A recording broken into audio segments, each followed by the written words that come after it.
Hello बच्चों, मैं अन्नदा पाटनी दादी आ गई हूँ फिर से सुनाने को एक नई कहानी। और आप समझ ही गए होंगे कि नैतिक कथाओं में से एक है जो मेरे पिताजी श्रद्धेय यशपाल जैन जी द्वारा लिखी गई है। तो मैं अच्छा लगता है मुझे इनमें से एक एक संदेशप्रद कहानी सुनाकर। तो आज की जो कहानी है वो विशेष तौर से आप सबके लायक है, आपको बहुत मज़ा आएगा सुनने में। तो इसका शीर्षक है महात्मा का चमत्कार। किसी नगर में एक दुकानदार था। कपड़े की उसकी दुकान थी। वो बड़ा ही ईमानदार था और अपने ग्राहकों के साथ उसका व्यवहार बहुत अच्छा रहता था। दुकान खूब चलती थी, स्वाभाविक ही है। अचानक दुकानदार के सामने एक कठिनाई आ गई। उसका छोटा लड़का उसके साथ दुकान पर बैठता था। जाने कहाँ से उसकी एक आदत पड़ गई कि दुकान पर जो भी खरीदार आता वो उसकी टोपी या पगड़ी उतार कर फेंक देता। दुकानदार ने उसे बहुतेरा समझाया, डराया, धमकाया, मारा, पीटा, लेकिन उसने अपनी आदत ना छोड़ी। धीरे धीरे लोगों ने उसकी दुकान पर आना कम कर दिया। ये भी होना ही था। दुकानदार बहुत ही हैरान हो गया। वो क्या करे? लड़के की माँ गुजर चुकी थी, इसलिए घर पर अकेले उसे छोड़ भी नहीं सकता था। तो अब संयोग से एक दिन एक महात्मा उसे मिले। उसने अपनी परेशानी उन्हें बताई। महात्मा जी, जैसे भी बने आप मेरे इस बच्चे की ये आदत किसी तरह छुड़वा दीजिए, मैं बहुत परेशान हूँ।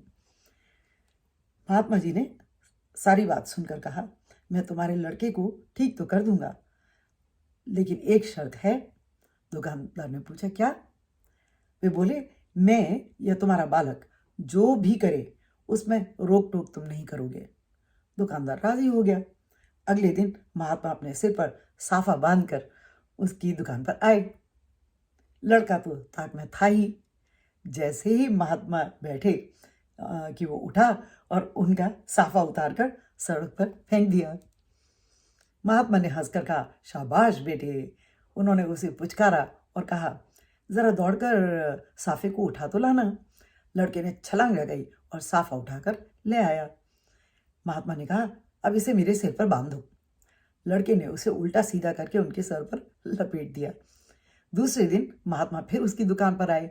उनके सिर पर साफा था, पर वे दुकान के सामने एक लकड़ी का बोटा, शायद एक लकड़ी का बड़ा सा टुकड़ा और छोटी कुल्हाड़ी लेकर आए थे।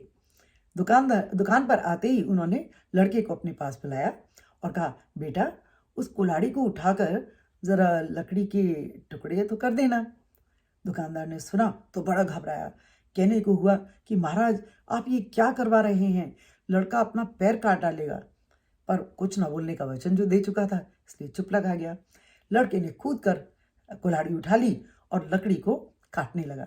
वो थोड़ी देर में थक कर लौट आया और महात्मा के पास आकर के बैठ गया।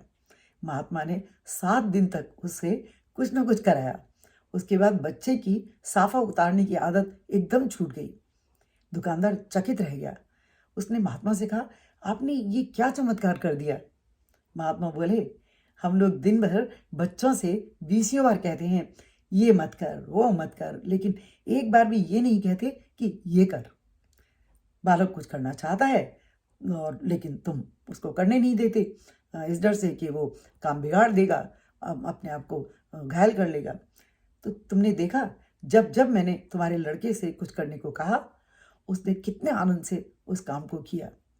दुकानदार ने अपनी भूल समझी और उस दिन से उसका खोया बालक उसे मिल गया।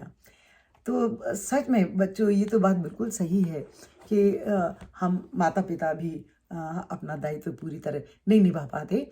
हमें बच्चों का थोड़ा सा मनोवैज्ञानिक पहलू भी समझना चाहिए और इसमें संदेह नहीं कि उनकी जो स्फूर्ति है, उनमें जो ऊर्जा है, उनकी चेतना को हम अच्छी तरह चैनलाइज करें, उसको उन कामों में लगाएं जहाँ कि बच्चा कुछ सीखे भी और अपनी कुछ बुरी आदतें छोड़ सके।